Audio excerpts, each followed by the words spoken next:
Delaney, you may begin the recording.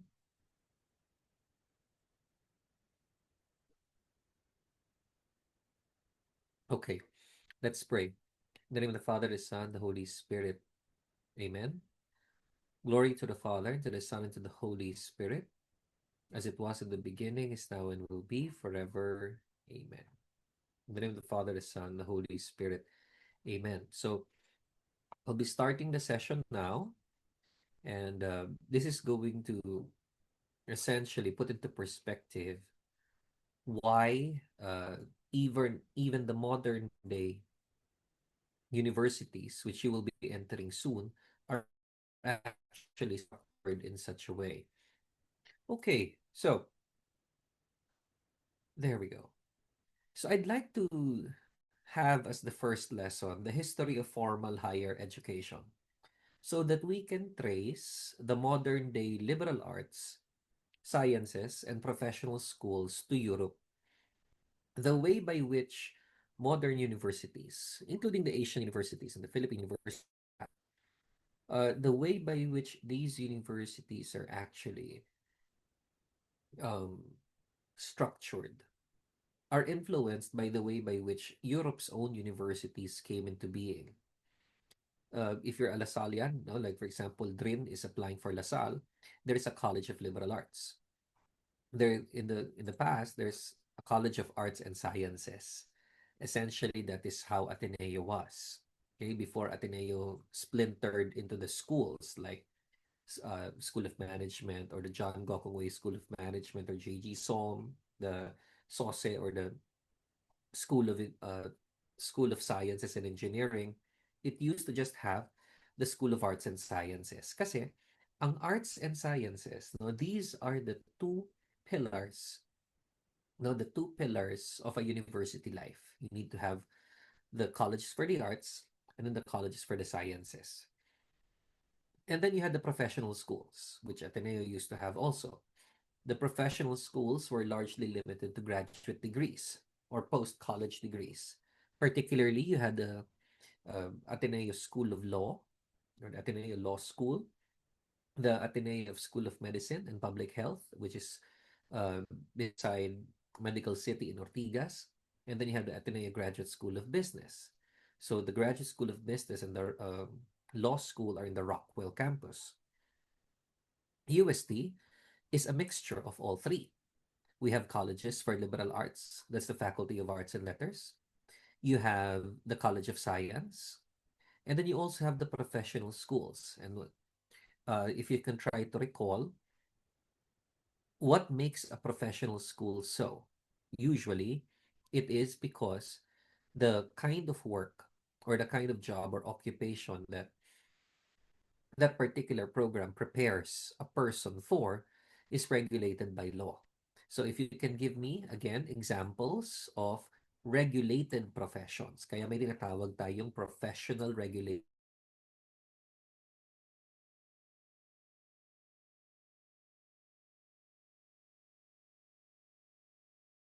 halaman. What are the examples of these? What are the examples of these regulated professions? Doctor, okay. Janine, doctor is a level. Di ba? Like,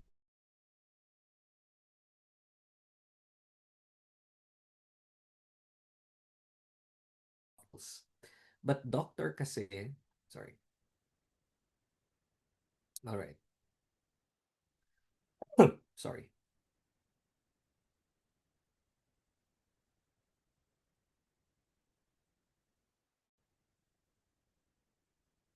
Okay. So I have law schools or those that have board exams. I have physical therapists.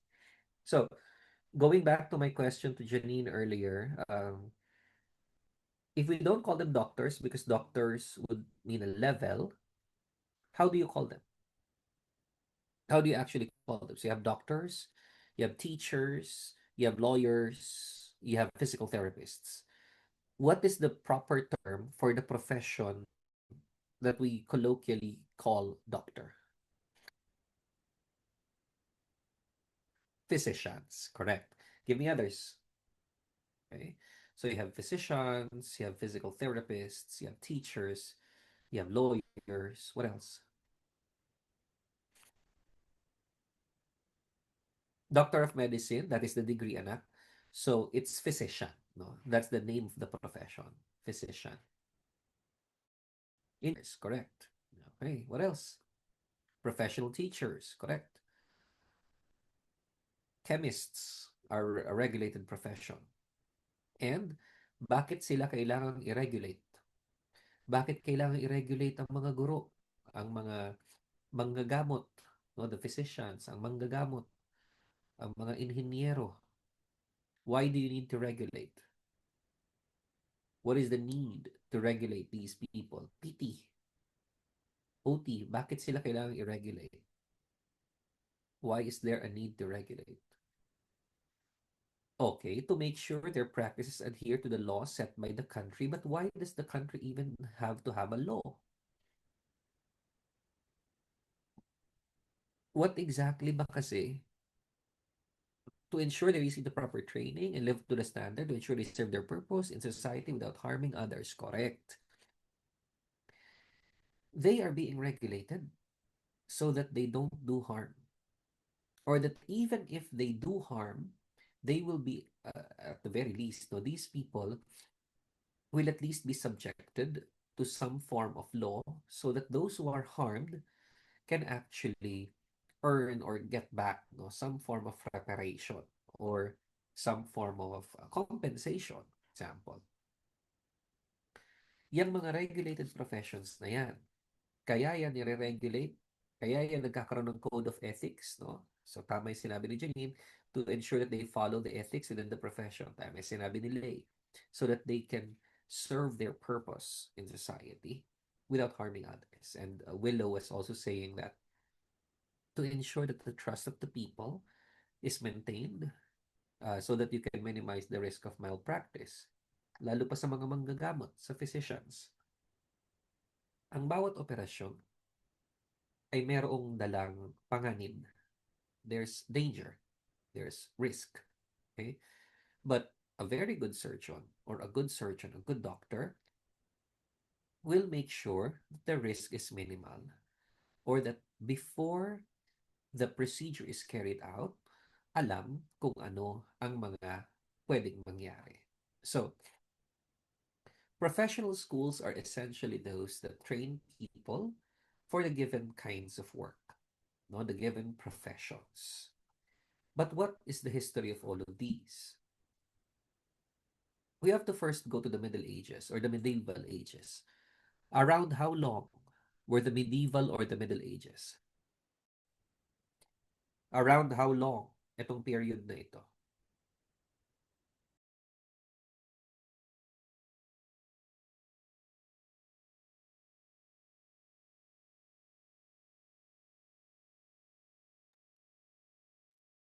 So again, around how long were the medieval ages or the Middle Ages, particularly in Europe? Because this was the period in between the fall of the Roman Empire and the birth of the Renaissance. It was around 1,000, correct? Okay, it was around 1,000. Okay, 1,000 years. That was the duration. Okay, now there was still a distinction at the time among someone who was forced to do work, someone who was a slave. If you can remind me from Philippine history, how do you call that system in which the natives, the Indios, were actually forced to do work in the Philippines for no compensation? How do you call that system? It's a Spanish term.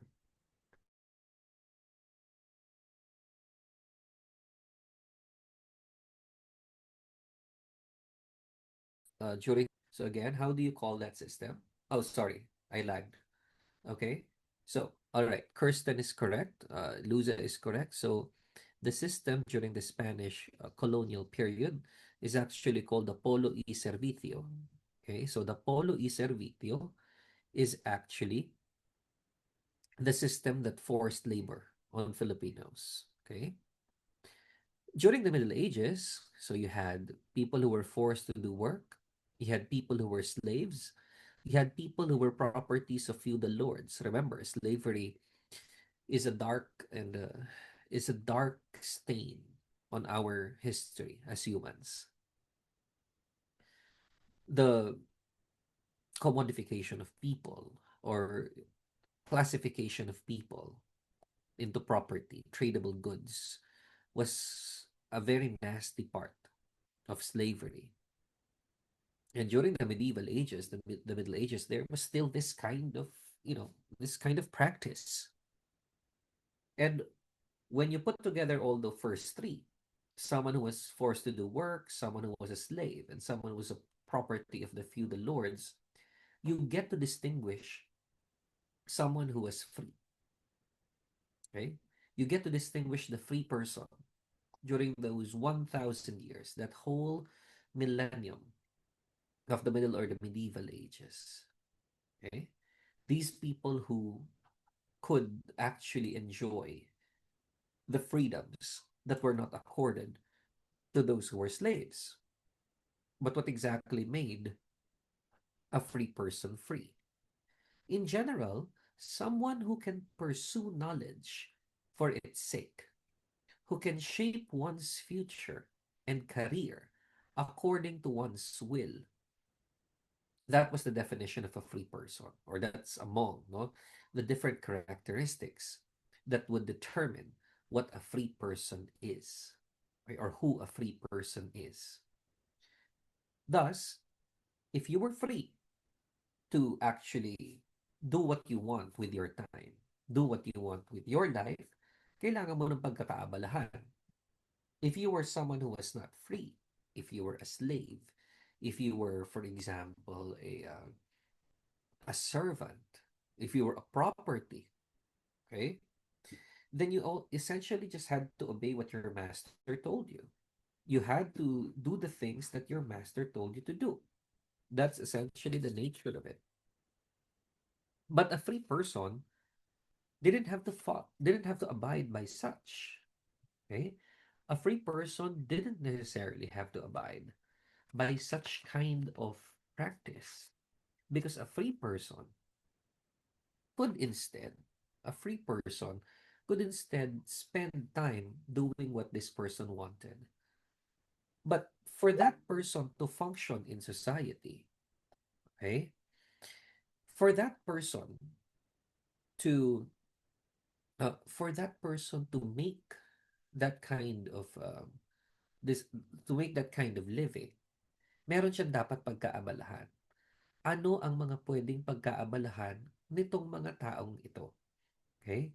And how would they be able to responsibly use their freedom so that they can function well in society? This is where liberal arts education came in. It is an education for the free person. Unfortunately, it really is a reality that people had to earn the privilege to be educated, even back then. Okay? There was no concept yet of a universal education for all back then because people did not share a similar status of freedom. So, to be educated formally back then was a natural consequence of a status. You are free. That's why you can be educated in the formal setting. Okay? The liberal arts were precursor or an essential component of university life. And the two oldest universities, although one of them is left, no? The two oldest universities can actually be traced to Bologna and Paris. In what countries are Bologna and Paris found? Saan ang Bologna, saan ang Paris? Italy and France, correct. So Bologna is in Italy, Bologna is in Italy, Paris is in France. These two areas, these two cities gave birth to the oldest universities in Europe, to the oldest universities in the world. However, the University of Paris was dissolved in 1970 and was actually splintered off into smaller universities that focused on a particular kind of education, like Sorbonne is for humanities and social sciences. No, that's an example of it. Okay, so in Bologna and Paris, this was around, yeah, Middle Ages pa rin, giving birth to the Renaissance eventually. Universities were first conceptualized as guilds. They were gatherings, they were spaces for people, okay, for scholars and students to be, in a way, independent from the Catholic Church and the rulers of the time, the monarchs. Here, they can explore knowledge and inquire freely with less restrictions. It is true that historically,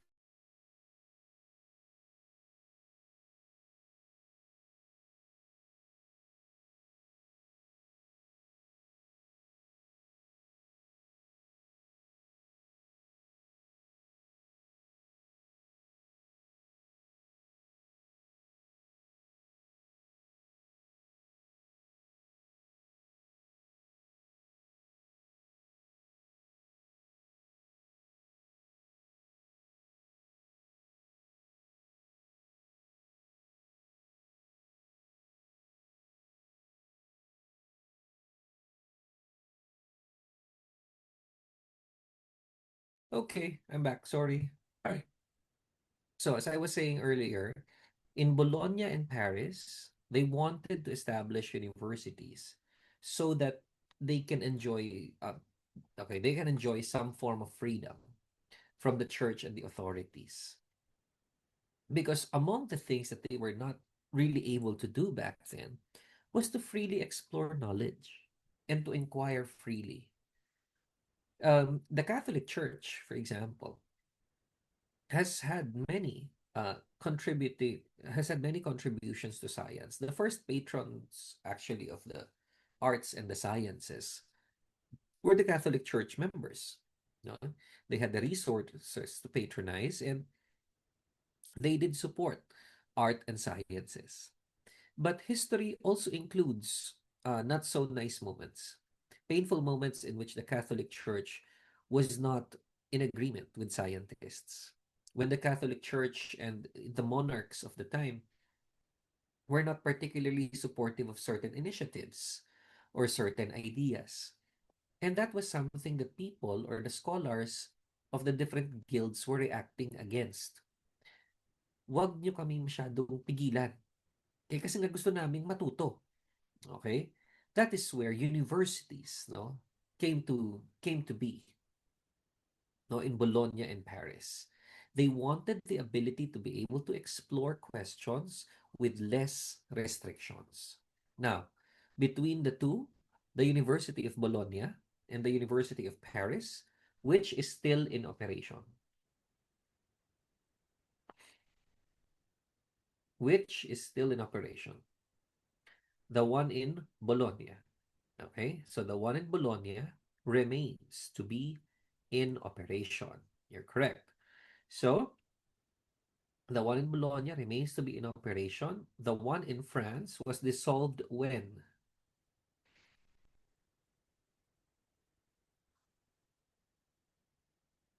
1970 to be exact, no? 1970 to be exact. So the university then is not just a place where you can acquire knowledge. So remember, if you're gonna say that the church or the governments back then or the feudal areas back then did not educate others or did not provide knowledge, that's not necessarily true because there were instructions that were given. You were educated in the sciences, in math, in law, in, of course, the faith. There was education. The thing was, people at the time felt rather limited by what they were being taught. They wanted to ask beyond what was being taught. And that was where things became, I guess, a bit more problematic. Okay? Because if there were restrictions on what you can ask, then that was not something that they would actually like, no, as part of what they would experience. Okay? So, they wanted that freedom to ask. They wanted that freedom to explore. And the university became a guild. It became a space, a place where they can actually study. But what exactly were you studying? So, in a liberal arts education that prepares you for university life, you study seven subjects. And these are the seven main areas of the liberal arts: the trivium, grammar, logic, and rhetoric, as well as the quadrivium, arithmetic, geometry, music, and astronomy. Notice that the trivium is actually for languages. No? Ang trivium ay para sa wika. Ang istruktura ng wika, ang pamantayan ng wika, the rules of language. Logic talks now about the interrelationship of ideas, of reason, of argumentation. Not only should you be able to use language properly according to its rules, but your ideas need to make sense. And the last one is rhetoric. Kapag nagamit mo na o alam mo na kung paano gamitin ng tama ang wika, kapag kaya mo nang ah, pagtagni-tagniin ang iyong mga ideya, kailangan mo ng pamamaraan para maibahagi ito sa iba. Grammar, we know that this is studied in English as well as Filipino. Logic is studied in philosophy. It is sometimes a subject of its own. Rhetoric is essentially oral com. Okay? In modern subject parlance, rhetoric is oral com. Ito ang skillful use of language so that you can express your ideas to inform, persuade, and convince others. So the trivium is more for languages. The quadrivium now brings us to different disciplines. Arithmetic is math, okay? Counting. Geometry is also math, but this is more the concrete math of spaces and structures and measurements. Music is, of course, for the ears. Astronomy is now the study of heavenly bodies, taking a look at or trying to understand, the greater world outside of our own. So, yan ang essentials. Someone who has a liberal arts education gets or has to study these areas so that one can say meron siyang well-rounded education. Ano? Dito sa trivium at quadrivium, ano riyan yung parang naaral nyo rin at some point in your life? Alin dyan ang parang naaral nyo rin at some point in your life?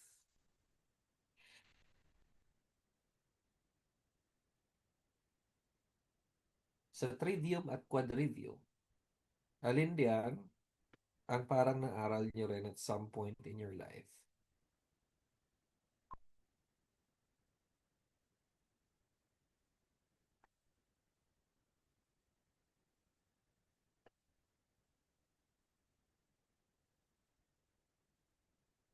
Actually, Lay is correct.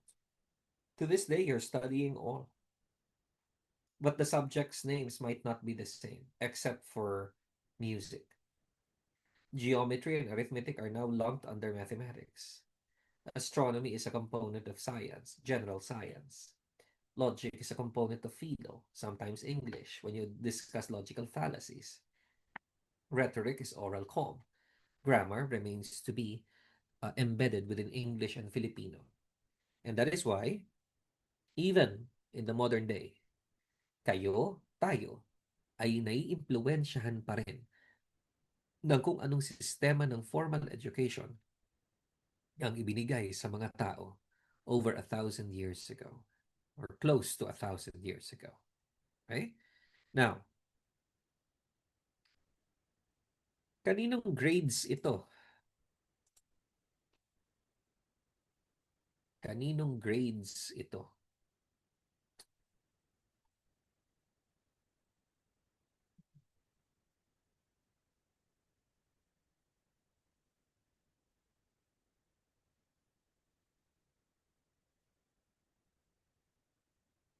Okay. These are the grades of Manuel L. Quezon.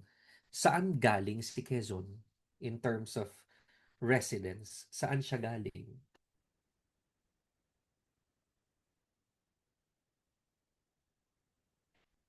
From Baler, correct. Hoja de Estudios del Alumno Manuel Quezon y Molina, natural de Baler, provincia de Distrito Príncipe, de 16 años de edad. Ilang taon siya? 16 years old. Anong diploma? Anong transcript of records ito? This is a transcript of records for what?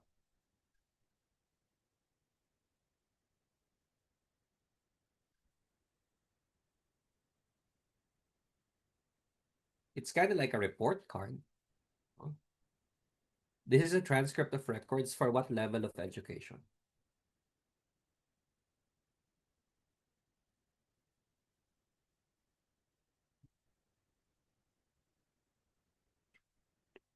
Actually, anak, this is high school. This is for high school. High school back then was how many years?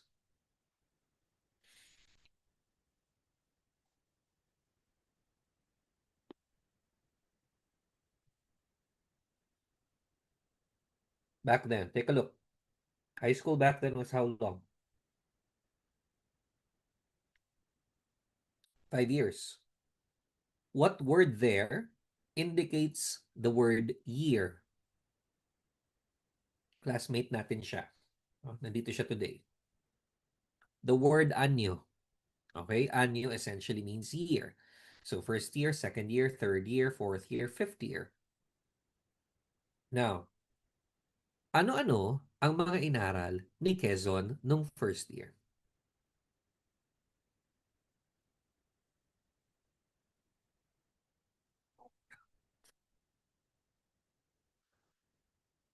Okay. Okay, you're correct. Latin grammar. Correct. Janine. Cam, you're correct. But the grammar is for how many languages? So Kay said Latin grammar. There were two languages. What's the second language? Latin and what? One for Spanish, particularly Castellana. Okay? There are two major kinds of Spanish, the Basque Spanish of the north or the Castilian language of the south, where Madrid is. So you had to study Latin grammar and Spanish grammar. Why? Why bother?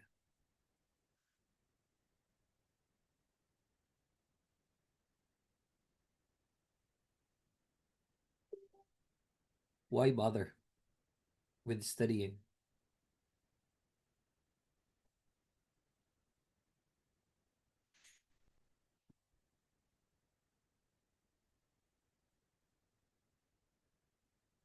Why bother with studying grammar and the grammar of Latin and Spanish?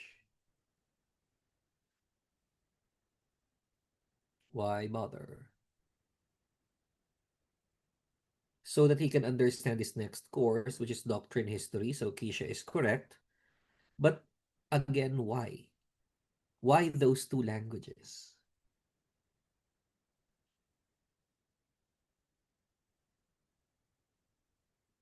Remember, he was still in the Philippines.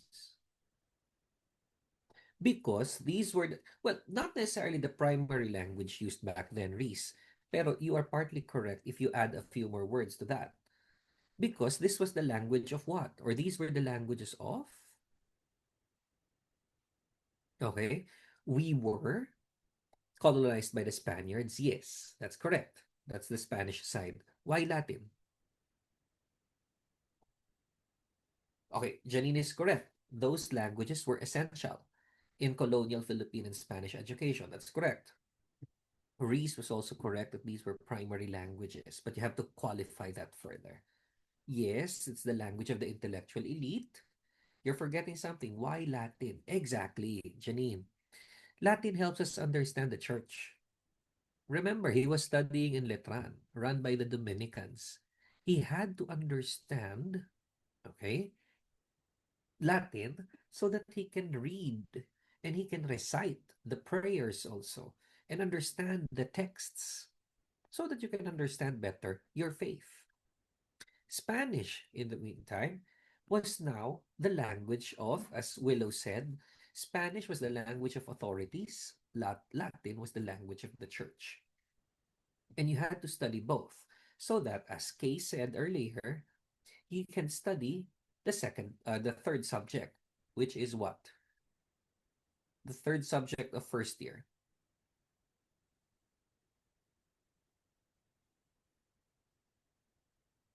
Ano ang third subject niya sa first year?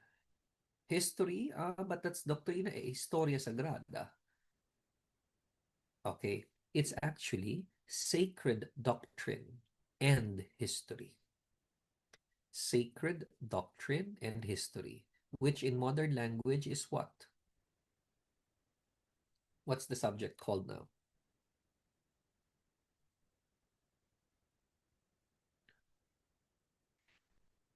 Yes, fundamentals of faith. FF, correct. And theology. It's essentially theology. So you study the history of the church and then you study the doctrine of the Catholic faith. So yun ang first year. Second year. Anong inaral niya no second year?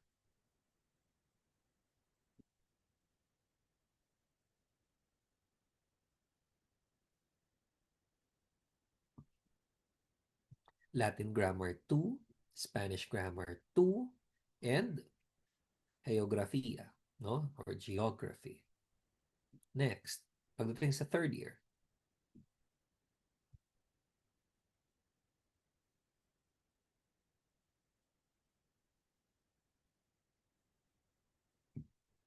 ano mga inaral niya sa third year?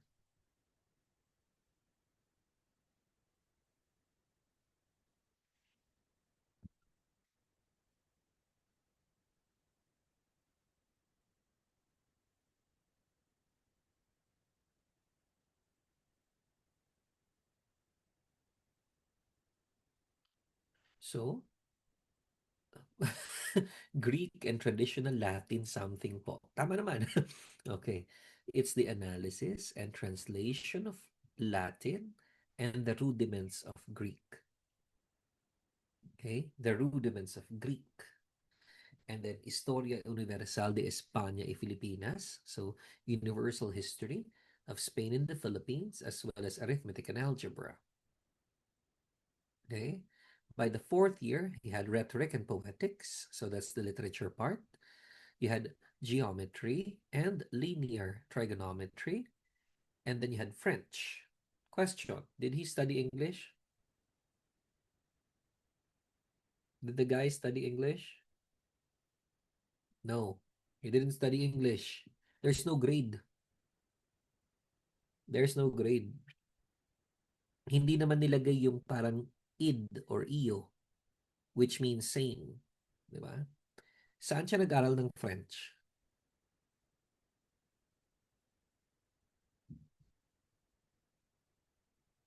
Saan siya nag-aral ng French? UST. Saan siya nag-aral ng Latin?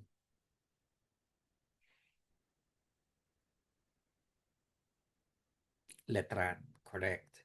Kasi ang letran dati, ang elementary at high school ng mga pupunta sa UST. Because UST back then was only for the college until doctorate students.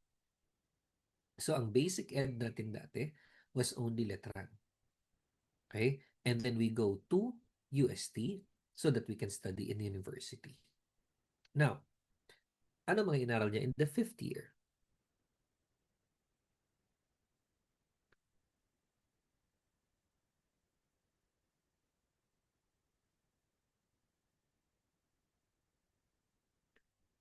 By the fifth year, anong inaral?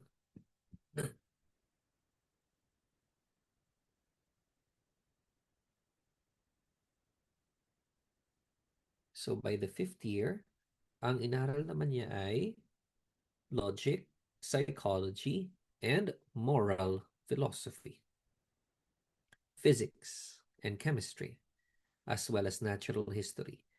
parang meron na siya ngayong biology. So if you remember, we have a Museum of Natural History here in the Philippines. We also have, of course, if you remember from pop culture, Night at the Museum, essentially natural history. Go to the UST Museum. We have an extensive exhibition of natural history there. And then you had physics and chemistry. Kasi nga, a basic education, a high school education that prepares you for university life should educate you in all the areas. And what are the areas? You had the liberal arts areas of grammar. That is where Grammatica Latina and Grammatica Castellana come in. You also had the rudiments of mathematics. So you had arithmetica, algebra, and then you had rhetorica, poetica, and then you had geometria, trigonometria, rectilinear, and that's for your arithmetic also, or your geometry also. And then you had more languages apart from Latin and Spanish.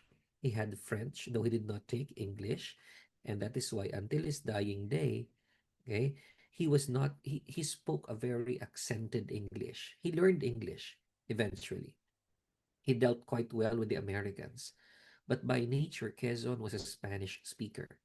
It was only later, when he became a politician, that he had to learn more about the English language. And then, psychology.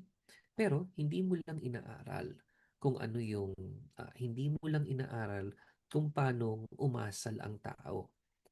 Human behavior, which is the study of psychology, should always be tempered by morals. So you don't give people you don't give people the how should I say this? You don't give people the blanket freedom, okay? The blanket freedom to actually be able to do what they want. You don't just respect the psychology. You have to guide them. Because remember, this is a school. Ang isang paaralan, ang isang goal niyan, no, imperfect as all human beings are, okay? You try your best to guide people to do what is right. Kaya, hindi pwedeng psychology lang. Kailangan meron din no philosophy. So you had physics and chemistry, and then you had natural history. Those take care of the sciences parts. Pag natapos mo ang iyong bachelor's degree at the time, no? A bachelor's degree at the time was a high school level education, then you would qualify to actually study from the university's programs. So the university programs in the medieval ages were actually limited to three areas: theology, to prepare them for the church; law, to prepare them for government or the church, because you had civil law for government, you had canon law for the church, and you had medicine to cure illnesses. Alin dyan ang tinake ni Quezon? Alin dyan ang tinake ni Quezon? Civil law, correct. Alin dyan ang tinake ni Rizal? Med. And these are your three noble professions: theology, law, and medicine. Classic Filipino families would always consider it a great honor if they had among their children a lawyer, a priest, and a doctor or a physician. Okay? Kaya to this day, it's very Asian, diba? You have parents still wanting, some of their children to be lawyers, physicians, a little of priests. Meron pa rin kahit konti, especially in the provincial areas. But for those who don't have the priestly vocation or the religious vocation, then they usually, some parents tend to want their children to go, to law or to medicine. Okay? Now, because those were the three, okay, noble professions or the classic professions, and because UST was established by the Spaniards, okay, then it's also logical that the first academic units, the first colleges of UST, also follow the same sequence. Theology was first, 1611. Canon law was next, 1733. Civil law was next, 1734. And medicine was next in 1871. Now we call it the Faculty of Medicine and Surgery. But back then, it was called the Faculty of Medicine and Pharmacy. So, of course, we know pharmacy eventually is a college of its own now. So, this was in 1871. The liberal arts education, sorry, Delany has a question regarding bachelor. You may unmute. I have a question for. Does the bachelor degree that you consider today, is it what you considered high school diploma before? the- Yes. Yes. The asignaturas de bachillerato, okay? So the bachelor subjects. Because a bachelor essentially means a newbie. Pagka ikaw, nakakuha ka ng bachelor's degree, ang ibig sabihin yun, newbie. Ngayon, nagkaroon kasi tayo ng change, lalo pa nung dumating yung mga Amerikano. Sa Europe kasi, etong mga to, tong bachelor's degree na to, more of ano yan, high school. But when the Americans came along, they brought with them their own system in which high school was a set of gen ed subjects or general ed subjects. They call it now common core curriculum. Parang lahat tayo, we take those core subjects. Okay? Kaya nga sa senior high, kahit kayo, meron kayong tinatawag na core subjects. Kasi nga, yan yung mga subjects na preparation for either work, kung test na kayo, or for a college degree program. Later evolution, no, in the 1900s, that the bachelor level became a college or higher ed level. Okay, later na yon. Kasi dati, ang focus niyan ay Doctor de Medicina, okay, o Doctor de Ley, meaning Doctor of Laws. Okay? I hope I answered your question. Okay. Now, so these were no the programs that we had. Of course, the modern day programs are different. Okay? They're more extensive. So, for example, if we take a look at the modern day programs that USD has, at least for USD, we have this.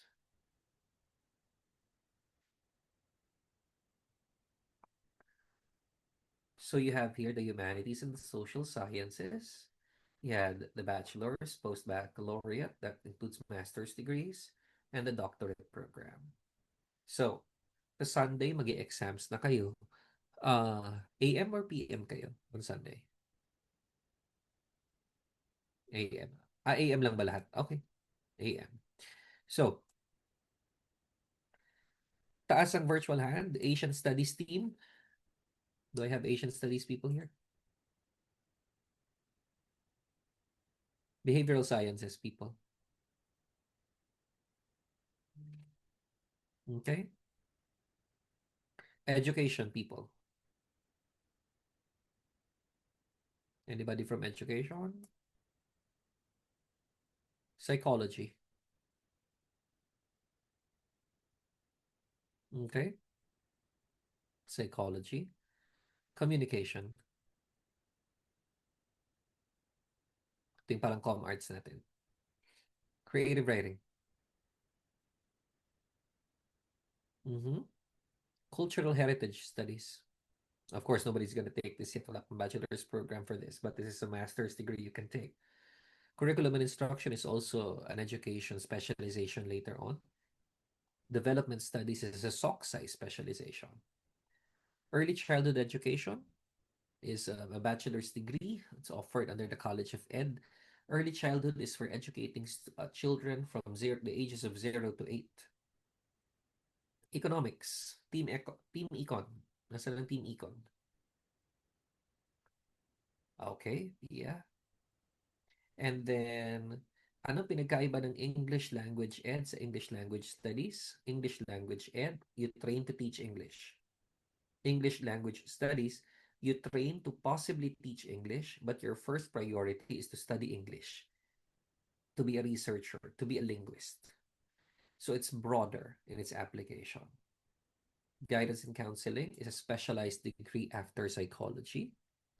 Health professions education essentially prepares you to be a teacher to any health program like medtech, pharmacy, nursing, dentistry, radiologic technology, etc. History. Anybody who'd like to take history? Journalism.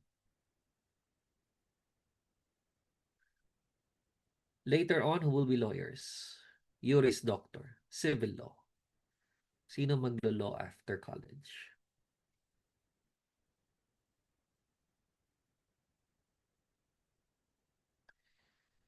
Oh, so I now have five. Okay, so I have Janine, Kay, Hailey, Darren, and Kirsten. Sa limang ito, saan kayo maglo-law? Where will you take law?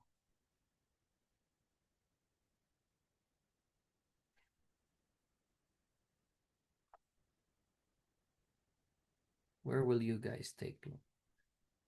UST, San Beda, or abroad? That's for Janine. UP Law for Darren.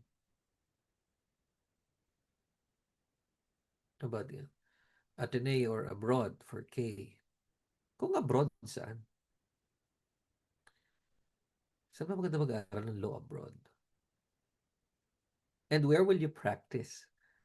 I think it's quite good too. Where will you practice if you become a lawyer? Kasi in the social sciences, yan yung isa sa three classic professions. So you have theology, law, and medicine. Okay? Of course, legma prepares you, I think, most directly for law.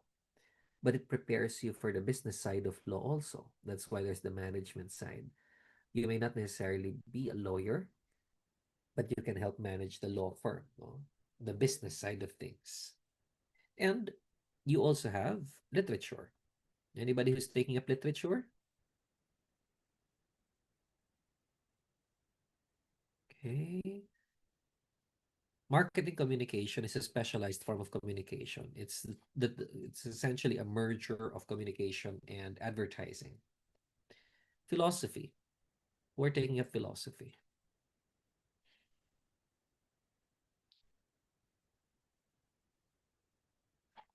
Policy. Okay, Delaney. Okay. Public administration is a specialization. Okay, who was raising the hand after apart from Delaney earlier? Psychology, of course, is there, and sociology. And then the other specializations of education are also here. Now, this is only, of course, for the humanities and the social sciences. And as you notice now, it's more difficult to actually parse or to separate a professional school from a liberal arts or a sciences college. Okay? The same college, like for example, the College of Education, okay, offers professional school subjects because all of them are actually regulated. If you go to the Faculty of Arts and Letters, mostly on liberal arts. Okay? Pero pag nagpunta ka ng College of Science, merger yan. Meron siya yung classical science programs, pero dahil sa Pilipinas ni-regulate na ang pagiging isang kimiko o kimika, meaning to say a chemist, then they are also in a way acting as like a professional school. The reason why I decided to begin the semester with an introduction to formal higher education is because I want you to understand essentially how education, the modern day education we have, is actually shaped by foreign influences as well. We have no way of getting away from it. And the Philippines is of course not immune to this influence from abroad. This same influence is felt in many higher education contexts elsewhere. Even the Oriental powers like China, like when you say Oriental, it means East, Orients, where the sun rises. So the Oriental powers like China, Japan, and now South Korea, even these countries, no, follow now a Western or a Western originated university concept. Okay? Pati yung level ng degrees and all. Bakit siya kailangang aralin? Una sa lahat, bakit mo kailangan pumasok sa sistemang yun? Because the reality is, dahil yun ang naging way by which the system, the workplace system that we have, has been designed, kung ano yung degree, kung saan ka galing na university, whether we like it or not, it plays a role. Okay? In many established corporations, okay? Pag tiningnan mo ang mga dokumento nila, even in government, remember that in society, the largest employer is the government. Okay? Our largest employer in the Philippines is the Philippine government. There's no escaping it. Sila ang pinakamarami ang resources at pinakamarami ang trabaho. And for the Philippine government, having graduated from or with a university degree, particularly a master's and doctorate degree, is a way for you to advance. It's a way for you to get promoted. Ultimately, these degrees or these forms of higher education become influential. Okay? They become influential in people's life choices because they have become essential. Okay? If you want to engage in upward social mobility, if you want to have a better life, a better pay, and all that, the expectation is for you to go through this system. Kaya siya formal system. Kasi meron siyang certification at the end. Meron siyang diploma at the end. Pero sir, pag umattend ako ng seminar, formal, I mean, may certificate pa rin naman yun. That's true. But then the seminar is not a qualification. When you apply for jobs, when you apply for positions, they're not going to ask if you're educated. They're going to ask if you're qualified. And the qualifications are the ones that you get from formal education. Okay? The diploma from basic ed, the degrees from higher ed, and by extension, the regulatory licenses. No? The regulatory licenses from government agencies. PRC gives out most, no? Most of the different professional licenses. Yung sa LTO, kahit tinawag siyang professional driver's license, hindi siya talaga professional in the classic sense. Professional kasi pwede mong pagkakitaan. Pwede kang maging driver at yun ang maging source of income mo. Kaya kami pro license. But the driver's license that is usually given to private citizens is non-pro. So you begin with student, then you go to non-pro. If you want to make it a living, then you need to have a pro license, okay, so that you can make it a source of your livelihood. But in the classic definition of a professional license, the LTO license does not count. It's very simply because there is no bachelor's degree for driving. There is no such thing as uh, a requirement, no, for you to actually have a particular degree so that you can drive. It's more of a skill-based thing. You need usually to pass the exam, and you can even learn it informally. Because once you get the hang of it, even without a degree, no, it's one of the, I think, one of the best uh, examples of a purely skills-based thing, no? Na hindi mo kailangan ng degree. Okay? Now, what's gonna happen? This semester, it's gonna be rather quick, as I told you last time. We're gonna be talking about history of ed in the first week or so, the first 2 weeks. Please expect a recorded video to substitute for the holiday that we will have on Wednesday. So that video will be one of two sessions that tackles history of Philippine education. So we're done today with at least the backdrop of formal higher education in the Philippines, in formal higher education rather in the world. And then we're heading to Philippine education, pre-colonial, Spanish, American, Japanese. That I hope to cover in the recorded video. And then by the next meeting, which is the synchronous session on Monday, we're going to have our another lesson on the history of education. Okay? Sa February 4, which is a Wednesday, quiz tayo. Okay? Kasi sa February 11, hindi ko na alam kung tatamaan ako nung sa confession. Kasi alam ko may confession kayo ng February 11. Kasi 12 and 13 magkakaroon ng retreat. So I need to administer a quiz already on February 4. Um, and then, yeah. So, 18, parang sure pa naman ako na may klase tayo. Kasi 12:30 tayo. Yung speaking engagement ko sa yung SOC is 9 to 10. And alam ko, Angel, kung hindi ako nagkakamali, the event ends at, Crystal, the event ends at around 12. So I would assume we would still be able to have a class. Ang alanganin ako yung klase ko sa UMS 9. Okay? Anyway, so do expect that there's going to be a recorded lecture and there's going to be a synchronous session. And then quiz tayo ng February 4. Now, I tell you, alam niyo na kung paano ako mag-grade at magpa-exam, lalo pa pag hindi research ang tinuturo ko.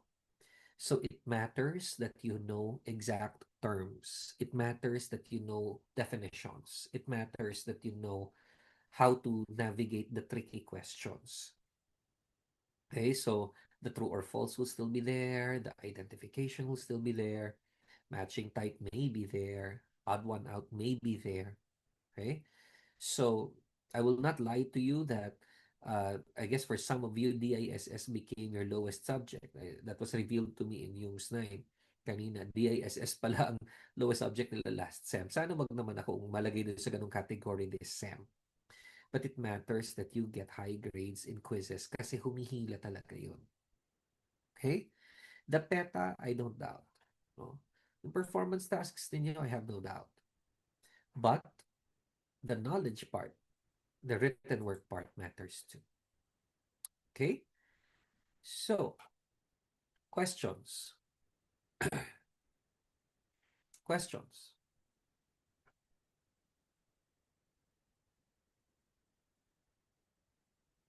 Okay. This time I ask questions. Oh, sorry. Sir, the PETA for this quarter is the teaching demo or next quarter pa? I'm double checking, but I believe it's for next quarter, and we will be partnering with Trends, with the subject for Trends. So, para isahang PETA. Okay, pero dalawang grade. So, who's your teacher for Trends? Sir Aldrin ba? Ma'am Jandel. Okay. Si Sir Aldrin ang advisor nyo, correct? Okay. Okay. Na-assign ako sa ano? Na-assign ako sa 12 UMS. Nagbago eh. Dati 12 UMS 4. Naging 12 UMS 1. As of this morning, 12 UMS ano na ako, 5. So as of this morning, sa 12 UMS 5 daw ako. I'm waiting lang for the ano. I'm waiting lang for the actual. Para alam ko kasi, ano yung next yung 7. Tumigil na kayo. May advisor na kayo. How I wish. Pero okay na yan. Okay? Basta dadalaw ako sa retreat ninyo. No? But now, I have to ano pala. Uh, I have to but now I have to attend also the retreat of the Audiums 5. So doon at least makikilala ko sila. So kasi never ko naging estudyante until Audiums 5. Yun. Oh, and by the way, maraming salamat sa inyo ha. Seryoso yung tinanong ko kayo na kung ano yung ginagawa ng advisor. 12 sa inyo, tinawanan nyo lang ako. Salamat ha. That was very educational. Okay? Nagtatanong ako ng matino because I haven't been an advisor in 8 years. Tinawanan nyo lang ako. Okay? So, yeah, because I'll have to meet, no? I'll have to meet my new advisory class very soon. I think tomorrow ang homeroom session namin, but I'll have to meet them online. Okay, but anyway, February 12 and 13. It's gonna be your retreat. Likely, nandun ako ng hapon. So I likely drive to Tagaytay ng 12. I can't be there on the 13th because I have a talk in LaSalle Green Hills on the 13th. But I'll drop by on the 12th. Just to see you guys and hopefully walang mga yung mga weird traditions ng retreat. Yung ano yan, may open forum, tapos may biglang umiiyak mo, gano'n. Ayoko naman ganun. Diba? Yung saya lang. So, yeah, because the last time I visited a retreat in Angels Hills, nagsugod kami ng estudyante sa ospital. Kasi, class president siya, tapos inaway ba naman siya ng buong klase. So, open forum retreat daw. Sabi nga naman, honest. Di honest naman sila, yun nga lang, nangisay naman yung isa. So, hindi pwede. So, we had to accompany the student to the hospital. Yun. So, never na silang nagkasundo. Sadly. Never nang nagkasundo yung klase na yun. That was a very damaging thing. So, I don't wish to see that. No? I don't wish to see that. But, yeah, it'll be nice to drop by in Tagaytay on February 12 kasi lahat ng mga kasama niyong sections, lahat kayo naging estudyante ko last sem. So, yun. Okay. Questions, questions, questions. My turn. All right. How do you call the collective term for grammar, rhetoric, and logic in the classic liberal arts subjects? How do you call that?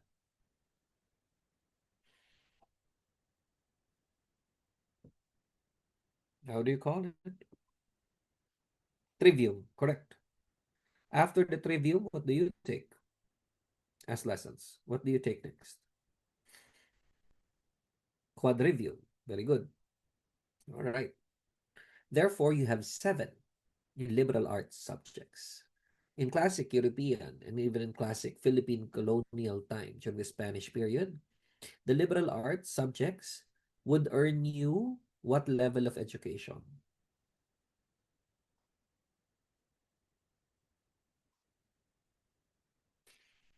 The bachelor's degree, which before was the level of what? High school. Correct. It essentially was a high school diploma. Okay, so you had the degree bachelor. Okay, then after that you go to master and doctor. But around the American time, nalipat. The bachelor's degree became higher. Okay, so you had the basic education, which in our case, anong edad natatapos sa basic education ng mga tao? In our case now anak. 18, correct. But during Quezon's time, anong edad natatapos ng basic education ng mga tao? 16. Hanggang kailan na 16 ang end point ng mga Filipino students for basic ed? Hanggang kailan yun? Anong taon? Around the what time?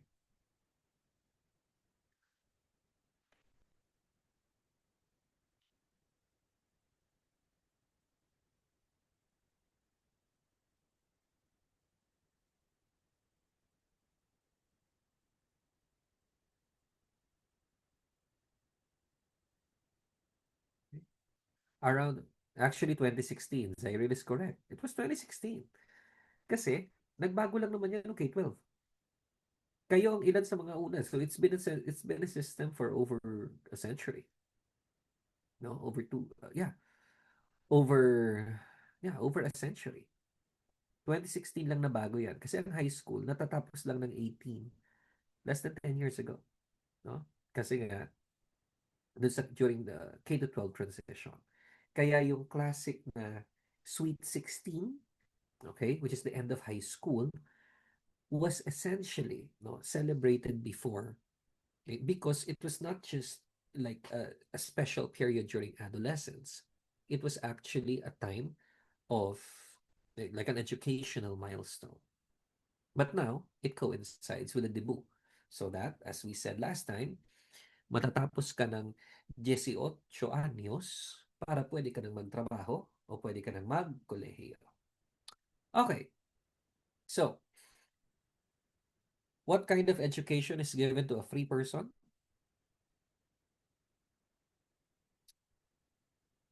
The liberal arts, because it's essentially liberal.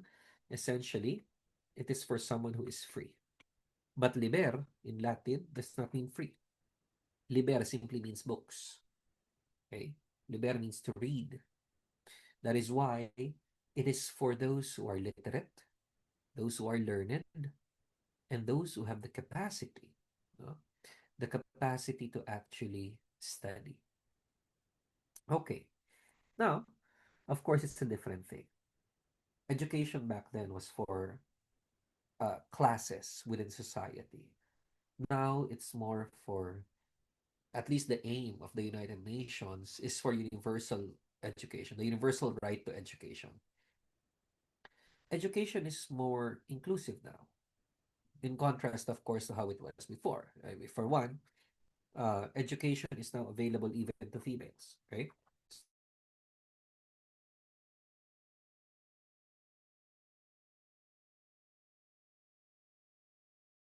Sorry, it's the 2-degree weather that's getting to me here. So, education is now more for, it's now available for females. The only thing with education now is that education, I think at some point, remains to be an economic issue. Even if you have public education, free public education, or scholarships, education remains to be an economic issue. Accessing education may be easier now. But if you're very particular on the kind of education that you're going to get based on the school that you want, then that is where things become problematic. And that is where I say education, even in this modern era, can still be an economic issue. Yeah, people can get an education now. But if you're going to be particular on where you're going to get it, on how much you'll be able to get out of it, okay, then it's going to be, I think, it's going to be more of an economic issue. Okay, okay. Keisha has a good question here. Why did formal higher education develop first in Europe and not in other advanced civilizations like China or Islam? I think it's also because of the fact that the intellectual pursuits of the West, okay, just came at an earlier time compared to the intellectual pursuits of the Orientals or of the Asians. It doesn't mean we're not educated. It doesn't mean that the Orientals, the Eastern people, were not interested in these.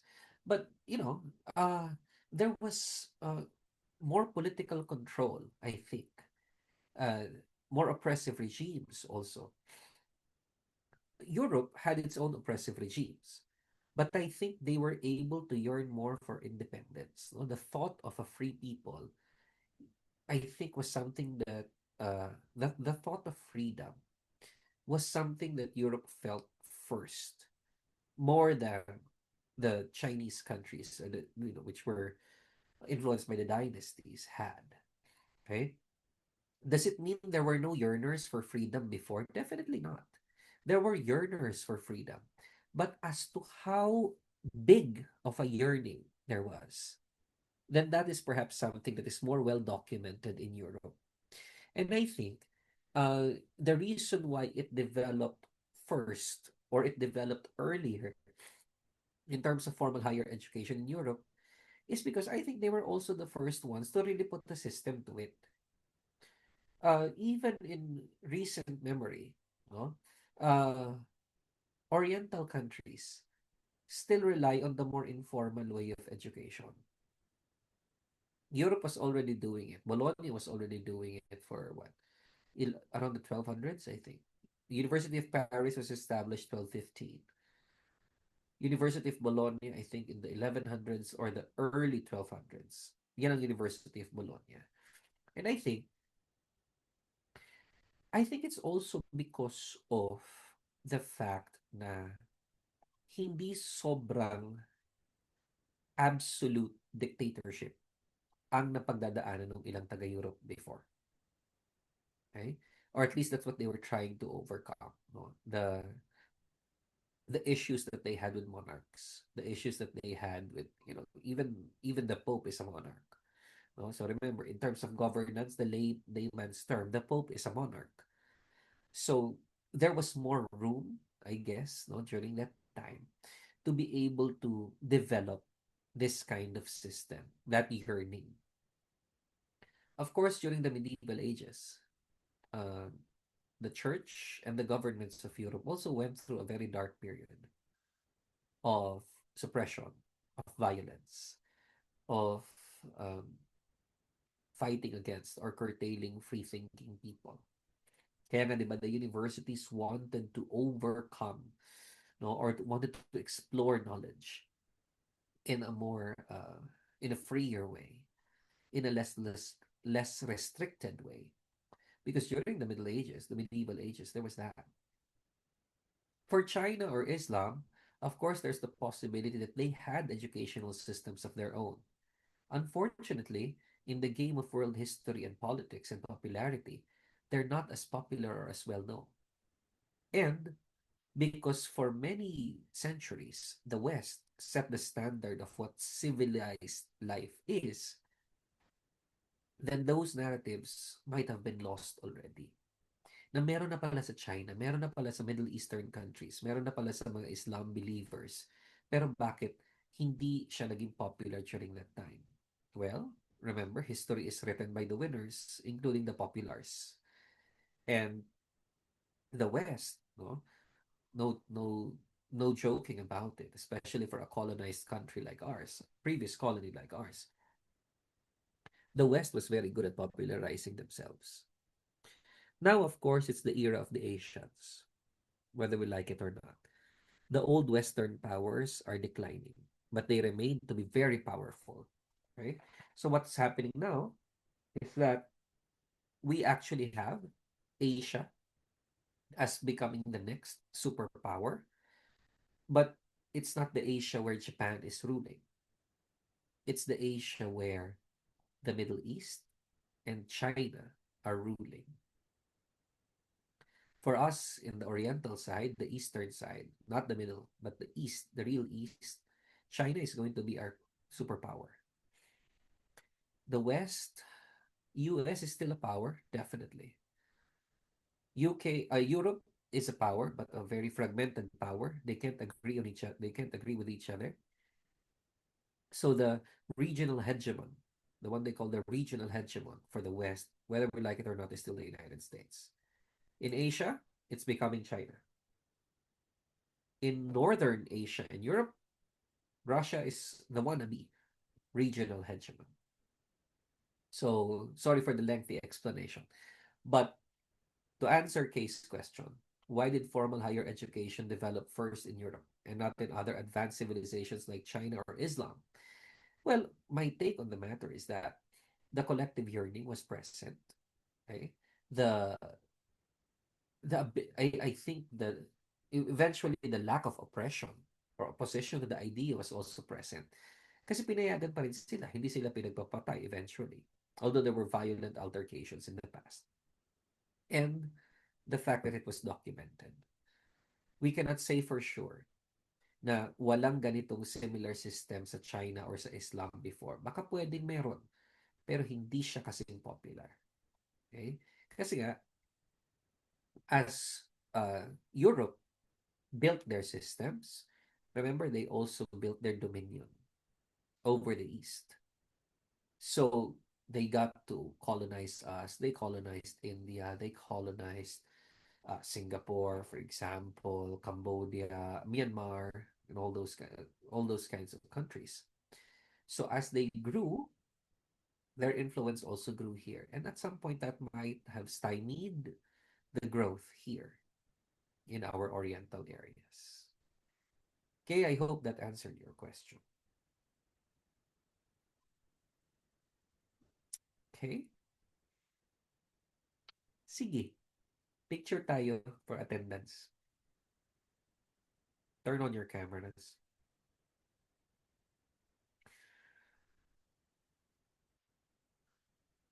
Turn on your cameras and show yourselves, not just your, foreheads.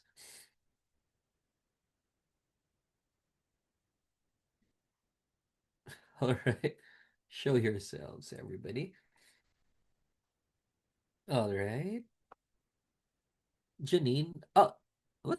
Who are those artists? I guess those are artists.